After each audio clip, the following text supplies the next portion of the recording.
Ассалаумағалейкум, қайырымды және қадірменді ағайын.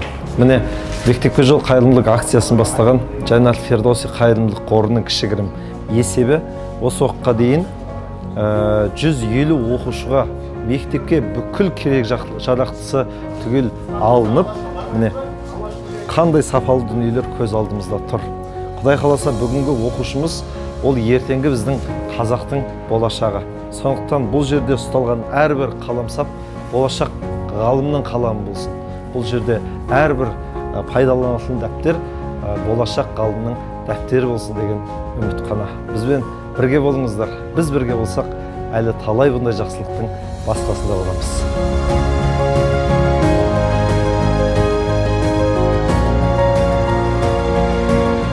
Өзінің ауылына, туған еліне, бауырларына осындай әдемі сөмкелерді өзінің қолымен барып қайырымдылық жасауға көмектесіп жатыр.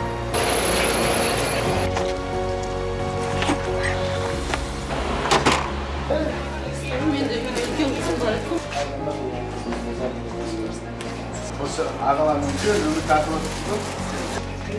Ал, жақсылап оқы, 5-ке оқы, я только. 5-ке оқи ма? 5-ке. Керемет. Күшті ма? Сумкаң? Рахмет.